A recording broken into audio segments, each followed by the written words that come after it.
దాన్ని పక్కన పెట్టారు. విజయసాయి రెడ్డి ఏం మాట్లాడారు?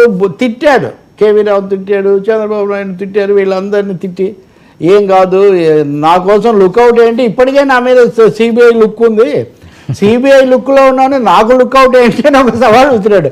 ఇది చాలా విచిత్రమైనది. ఇది సమర్థన లేకపోతే ఇంకొకటి అనేది మనం చెప్పలేం. కానీ నిన్న ఏమంటాడు ఆయన అంటే, మొన్నేమో చంద్రబాబు నాయుడు బాగా ముసలాడు అయిపోయాడు, చెన్నైలు అయిపోయాడు, అంటే మది తప్పడం అంటారు, కొంచెం వయస్సును బట్టి ఇదైందని. అని మీ వయసు ఎంత సార్, మీరేమన్నా లేత వయసా, మీరేమన్నా నూనూగు మీసాల నూతన యవ్వనము నాడు రచయించితి మరుత్తరాట్ చరిత్ర అంటాడు శ్రీనాథ కవి. అట్లా ఈయన నూనూగు మీసాల్లో ఉన్నాడా? 70 ఏళ్ళకి అటు ఇటు ఉన్న వాళ్ళు అది అలా ఉంచి సో చంద్రబాబును ఏది పడితే అది మాట్లాడేశారు. అదైన తర్వాత నిన్న వచ్చి హఠాత్తుగా పవన్ కళ్యాణ్ మీద ప్రేమ పొంగి ఎన్డీఏ మొత్తంలో పవన్ కళ్యాణే ఉన్నాడు మొత్తాన్ని లీడ్ చేయడానికి, నాయకత్వం చేపట్టడానికి, ఆ ప్రాస్పెక్ట్స్ అవన్నీ పవన్ కళ్యాణ్కి ఏమున్నాయి. అసలు ఏంటి అసందర్భమైన అసంబద్ధమైన వాక్యాలు ఇవన్నీ కూడా. అంటే కోపంతో రెచ్చిపోయి ఏదంటే అది మాట్లాడేసేయటం, ఈరోజు తిట్టిపోయడం, రేపు మళ్ళీ కలుపుకున్నట్టుగా మాట్లాడటం, వెంటనే కూడా మా వాళ్ళు అదే కదా. ఏంటి ఆయన మాట్లాడేది? ఇప్పుడు వీళ్ళంతా ఏమనాలి, లెఫ్టినెంట్స్ కదా. అంటే లెఫ్టినెంట్స్ జగన్కు తెలిసి మాట్లాడుతున్నారా?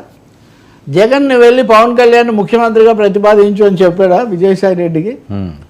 చెప్పకుండా ఇలా మాట్లాడితే దాన్ని సర్దుకుంటారా? మీరు ఇంకోటి కూడా గుర్తుపెట్టుకోవాలి, మధ్యలో కొంతకాలం చంద్రబాబు బాగా దగ్గర అయ్యాడు అనే ఒక ఇంప్రెషన్ కలిగించాడు. మళ్ళీ ఏదో అబ్బాయి ఆ యాక్టర్ మృతి అది జరిగినప్పుడు అది సాగనన్నాళ్ళు సాగనిచ్చారు.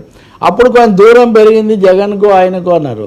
నిజంగా ఇలా మాట్లాడితే కనుక ఏ ఇద్దరైతే పొరపాటున కూడా కాస్త సఖ్యంగా మాట్లాడుకోరో, పేరెత్తితేనే మండిపడతారో, అలాంటి పవన్ కళ్యాణ్ ముఖ్యమంత్రినిగా ప్రతిపాదించడం అంటే ఒక్క దెబ్బకు 2 పిట్టలని. ఇందాక మీరు అడిగిన లోకేష్కు ఇటు జగన్కు ఇద్దరికి కూడా ఎసరు పెట్టేటటువంటి ఒక డైలాగ్ అది. సార్ అంత పిచ్చోళ్ళ సార్ రాజకీయ నాయకులు? సరే ఈయనేమన్నా జనసేనలోకి వచ్చి ఆలోచనలు ఉన్నాయంటారా బీజేపీ కూటమిలోకి? సార్ ఆయన మాట్లాడిన వాటి అన్నిటికీ ఇప్పుడు వాళ్ళకుండా చాలక ఈయన ఎక్కడ తెచ్చుకుంటారు?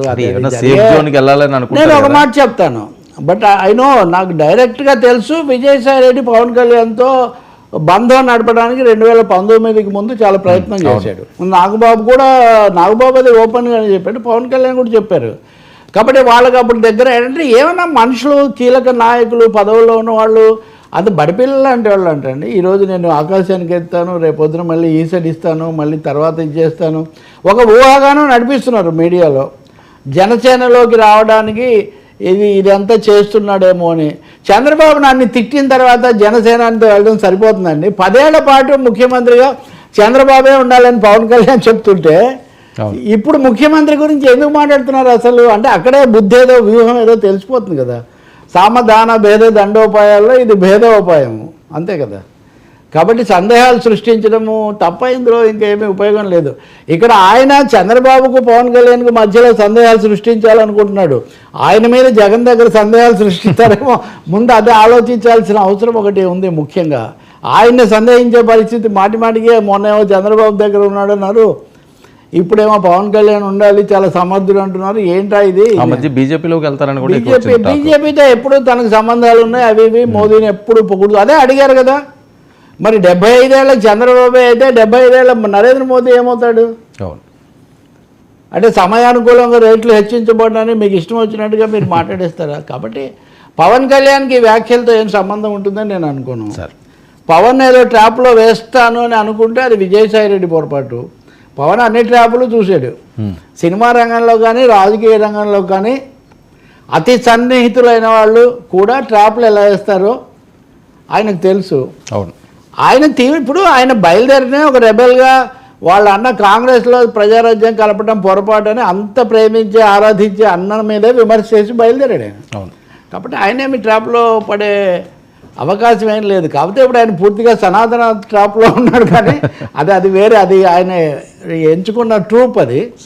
బట్ విజయసాయి రెడ్డి నిజంగా మాట్లాడింది చూస్తే ఒక పార్లమెంట్ సభ్యుడు రెండోసారి ఆడిటరు చెప్పమనండి, నేను అడిగే లెక్కలు చెప్పమనండి. ఇప్పుడు కేవీ రావు వాళ్ళు తీసుకున్నప్పుడు డబ్బులు ఇవ్వలేదు, మీరు ఇచ్చారా? మీరంటే మీరు మార్పు కారణంగా చెప్తూ అరబిందో వాళ్ళు వచ్చిన తర్వాత డబ్బులు ఇచ్చారా? ఏడాదికి అరబిందో వాళ్ళు ఎంత ఇచ్చారు? కేవీ రావు ఎంత ఇచ్చాడు?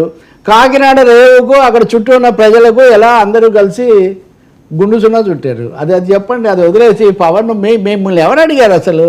ఇప్పుడు కొత్తగా ముఖ్యమంత్రి రేసులో ఎవరు ఉండాలి? ఇప్పుడు ఎన్నికలు అయిపోయి 6 నెలలు కూడా కాలేదు. అసలు ఆయనే మీరు ఒకటి ఉంది సార్, ఎన్నికల పద్ధతిలో నేను వర్మను నామినేట్ చేస్తున్నాను అంటే వర్మ సిద్ధంగా ఉండాలి. అవును, నేను సిద్ధంగా లేనంటే నేను చెప్పిన ఏం ఉపయోగం ఉండదు.